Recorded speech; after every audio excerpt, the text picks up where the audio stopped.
Then next.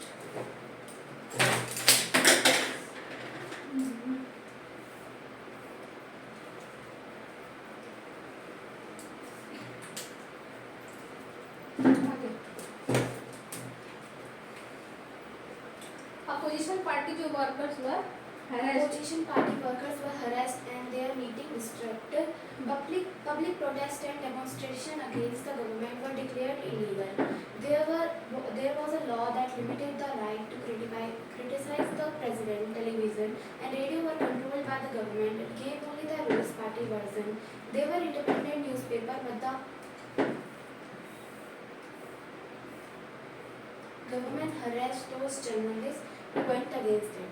जब इसमें इतना ट्राई करो कि उस टाइम जो वर्कर्स थे उनको क्या किया जा रहा था, जब उनको हरेश करा जाता, मतलब उनके खिलाफ जाने की कोशिश कर रहे थे जो लोग, उनको मारा जा रहा था, हटाया जा रहा था उनके काम से। और उनके लिए कोई टेलीविजन या फिर रेडियो जो भी स्टेशन थे वो नहीं थे, और जाए कि वो अपने बातों को टेलीकास्ट करे ऐसा कुछ नहीं था। केवल वही बोल सकता था जो गवर्नमेंट के थ्रू जो उनके वर्जन जो बनाए गए हैं वही चीज़ें बातें बोली जाती थी रेडियो टेलीविजन पे।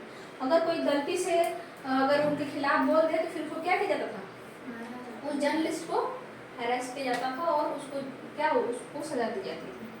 ठीक है, next. The government ignored some court judgment that were against it, and the pressurized judge he was forced out of the office in 2017. जो वो लोग वो रूल को भी नहीं मानते थे, मतलब कि जजमेंट को भी नहीं वो कुछ वो करते थे, वैल्यू देते थे वो। ठीक है, और फिर क्या करते थे, went against its and corrupt pressurise जज को भी क्या करते थे वो प्रेशराइज करने लगते थे किसी चीज़ को, अगर वो सही जजमेंट दे रहे थे। He was post out of office in 2017 में उनको ऑफिस से फोर्स आउट करके मतलब हटा दिया गया। फिर क्या गया, The example of Zimbabwe shows that popular approval of the rulers is necessary in a democracy, but it is not sufficient. Popular governments can be undemocratic, popular leaders can be autocratic if we wish to assess a democracy.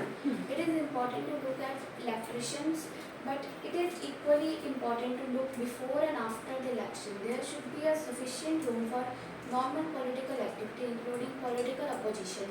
In this period before elections, this requires that the state should respect some basic rights of the citizen. They should be free to think, to have opinion, to express these in public, to form association, to protest and take other politician actions. Everyone should be equal in eyes of laws.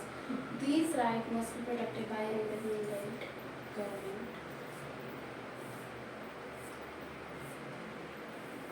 Judiciary whose orders are obeyed by the everyone. We shall read more about the chapter 5 में हम ज़्यादा पढ़ेंगे इसके बारे में। यहाँ पे try इसको करते हैं क्या है इसका। हाँ, जिम्बाब्वे के एग्जाम्पल लेके देखा जाए तो shows the popular approval of the rulers necessary in the democracy, but it is not sufficient. अगर जिम्बाब्वे का एग्जाम्पल ले, वहाँ पे देखा गया कि जो वहाँ का जो उस टाइम पे क्या कर रहा था, जो पॉपुलर रूलर था उसके द्वारा अप्रूव किया गया था डेमोक्रेसी के लिए, नेसेसरी था, लेकिन वो सफिशिएंट नहीं था जितना अप्रूवल मिला था। ठीक है, फिर क्या है, पॉपुलर गवर्नमेंट कैन बी करा क्या है डेमोक्रेटिक। जो पॉपुलर गवर्नमेंट होती है वो अनडेमोक्रेटिक भी हो सकती है, जरूरी नहीं कि पूरी तरीके से आपको स्वतंत्रता दे। ठीक है, जरूरी नहीं है पॉपुलर जो है वो डेमोक्रेटिक ही है। फिर क्या है आगे, Popular leaders can be ऑटोक्रेटिक्स। आपके जो पॉपुलर जो लीडर है वो ऑटोक्रेटिक्स हो सकते हैं, मतलब खुद ऑटोक्रेट से ही होते हैं जो खुद अपना सही चलाते हैं, वो भी हो सकते हैं। जरूरी नहीं कि जो नेता बहुत ज़्यादा पॉपुलर है तो वो डेमोक्रेटिक ही होगा। If we wish to access a democracy, it is important to look at the elections.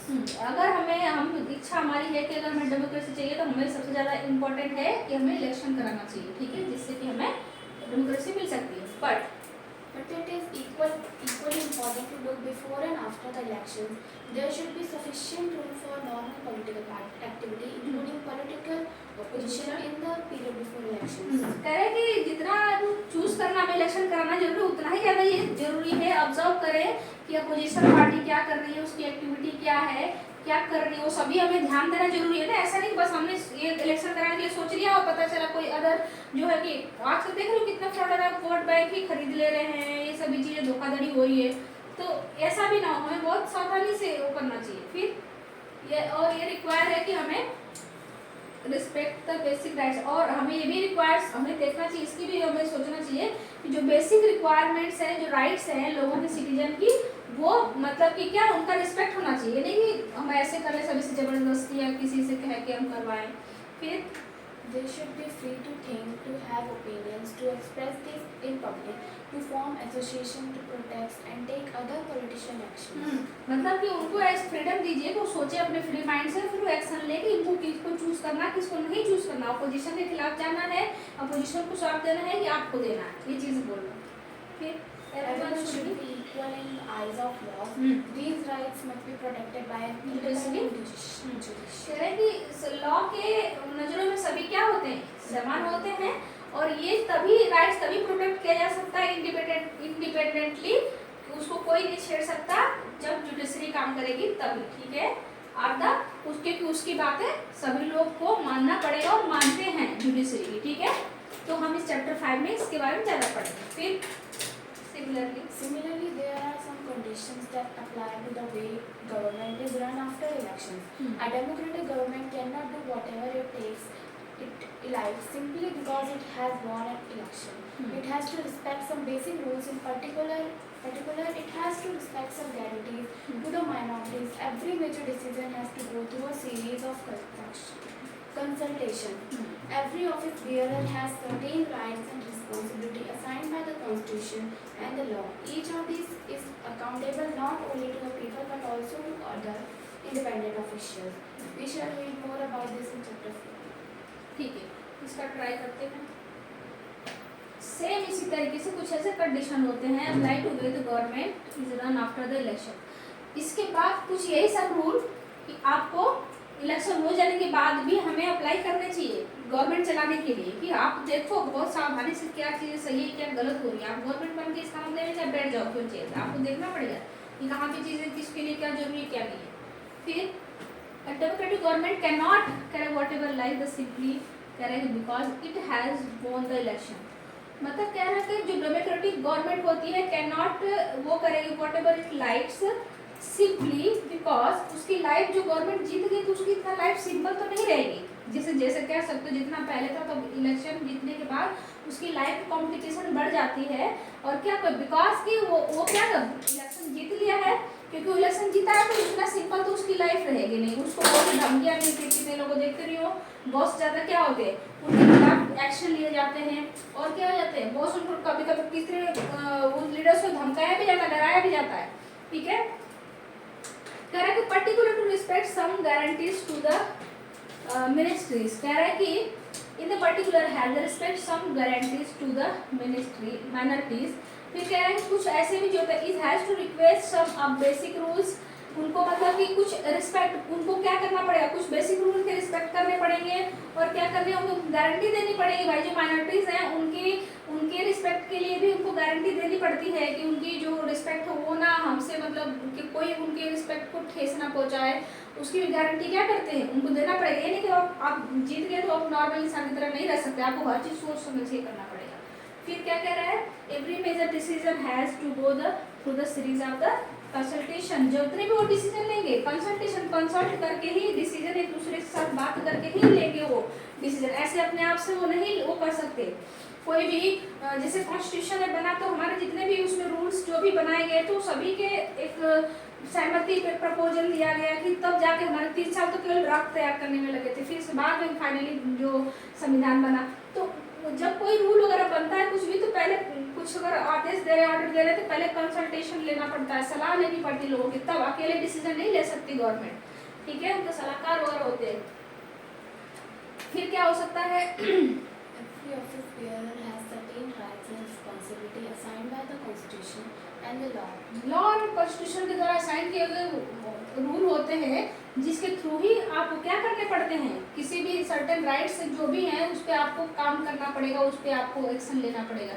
ऐसा नहीं कि आप खुद भी करो, जैसे जो संविधान में दी गई उसी अकॉर्डिंग आपको लागू करना पड़ेगा। Each of these is accountable not only to the people but also to other independent officials. ये अकाउंटेबल का मतलब देखो, अकाउंटेबल का मतलब होता है जवाबदेही। अगर आपने कुछ उल्टा अगर कोई डिसीजन ले लिया तो आप जवाबदेही हो गए, आपको जवाब देना पड़ेगा। आप ही नहीं जितने ऑफिशियल जो भी अगर जिसके लिए आप अपने कोई डिसीजन मतलब वो रूल्स बनाए चाहे कुछ भी किसी आपने कह दिया, तो आपको ही तो नहीं, आम जनता को तो, आपको मेन आप गवर्नमेंट है, आपको तो करना पड़ेगा। जो ऑफिशियल जो लीगली जो वो कर रहे हैं उनको भी जवाब देना पड़ेगा, अकाउंटेबल वो भी होंगे, ठीक है। फिर इसके बारे में और ज़्यादा हम चैप्टर 4 में पढ़ने वाले हैं। Both these aspects give us fourth and final feature of democracy.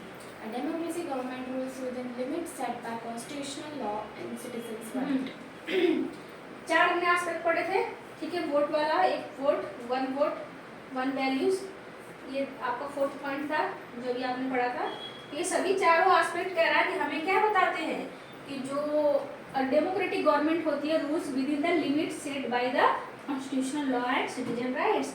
वो जो एक डेमोक्रेटिक गवर्नमेंट वही है जो कि आपके कॉन्स्टिट्यूशन के द्वारा लॉ सेट किए गए हैं उसके अकॉर्डिंग, और जो उनके कुछ बेसिक जो है क्या है, सिटीजन्स के जो राइट्स है, जो सिटीजन राइट्स है, जो इंस्टीट्यूशनल हमारे कॉन्स्टिट्यूशन में जो संविधान में नियम बनाने उसके अकॉर्डिंग ही गवर्नमेंट को क्या करती है, उस लिमिट में रह के ही अपने गवर्नमेंट को चलाती है। बात समझ रहे हो?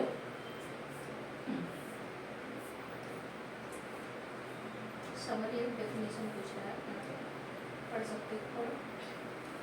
Let us sum up the decisions so far.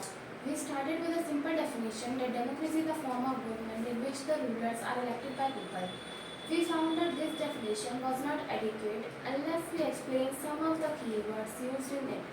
Though a series of examples we worked out 4 features of democracy as a form of government. Accordingly, democracy is a form of government in which ये 4 point है जो कि अच्छे कह रहा है कि explain करेगा डेमोक्रेसी को, तो आप इसको याद रखोगे। चलो पढ़ो, देखो क्या क्या है।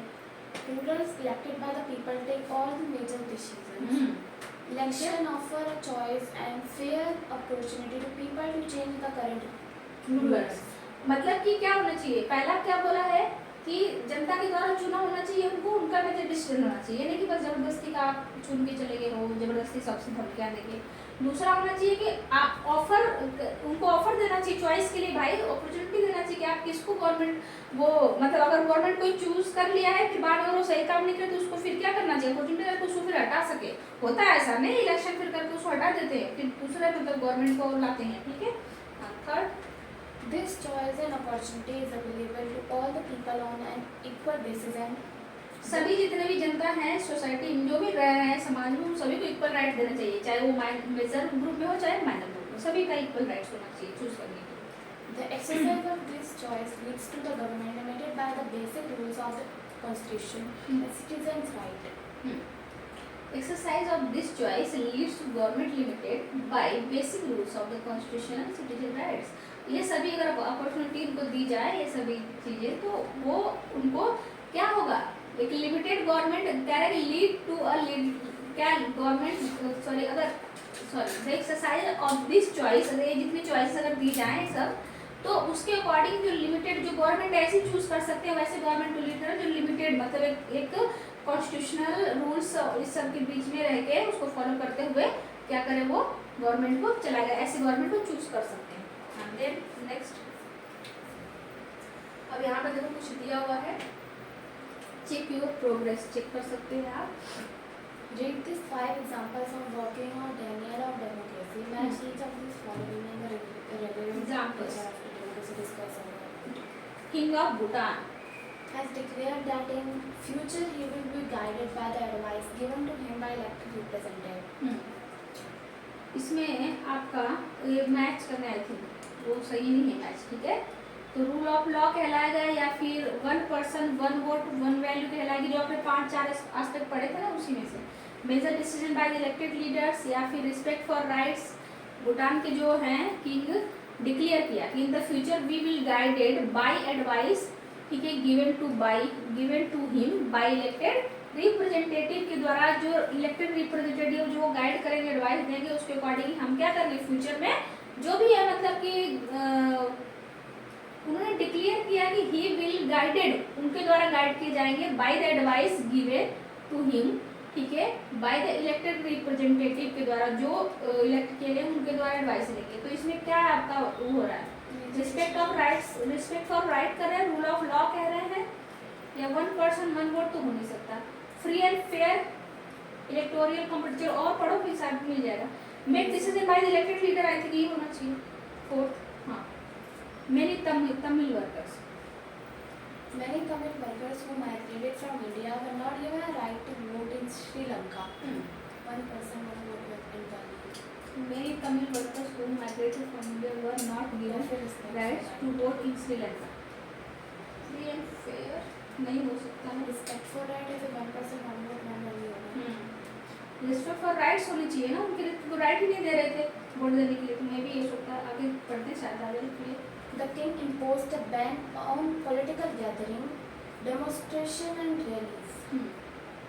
तो ये हो सकता है आपका free and fair electoral competition. The king impose कर रहा है अब बैन और पॉलिटिकल गैदरिंग पे क्या कर रहा है वो रोक लगा रहा है. जो सबसे ऊपर वाला है वो उसने पीपल की डिमांड जो बोल रहा है ना कि वो इलेक्टेड रिप्रेजेंटेटिव्स हैं, तो उन्हीं की सोच लेकर वो अपना आगे का प्रोसेस बढ़ाएगा. तो शायद से free and fair election competition होगा. और ये जो king imposed ban political major decision का इलेक्टेड लीडर्स होगा. किंग इम्पोज किंग है राजा, तो उसमें लीडर के द्वारा तो नहीं करेगा. एक ख्याल करो, किंग है तो वो अपना डे वो चलाएगा, उसका ऑटोक्रेट्स नहीं हो क्या बोलते उसको, मोनार्की चलाएगा ना. तो किंग क्या पूछ रहा है, इम्पोज अ बैन, उसको इम्पोज कर रहा है बैन ऑफ पॉलिटिकल गैदरिंग को बैन कर रहा है. डिमॉन्स्ट्रेट एंड रैलीज, जो लोग वोट के समय पे क्या करते हैं, जो गैदरिंग करते हैं, डेमोन्स्ट्रेशन प्रदर्शन करते हैं और रैली करते हैं, उन पे क्या कर रहा है, उसको रोक लगा रहा है. तो अब क्या कर रहा है, impose a ban of, impose का मतलब वो है ना, एक मिनट थोड़ा लास्ट और इंडियन सुप्रीम कोर्ट वाला देख. The Indian Supreme Court held that the dissolution of Bihar Assembly was unconstitutional. Rule of law. हो सकता है अनकॉन्स्टिट्यूशनल का मतलब रूल से ही बातें हो रही है रिलेटेड.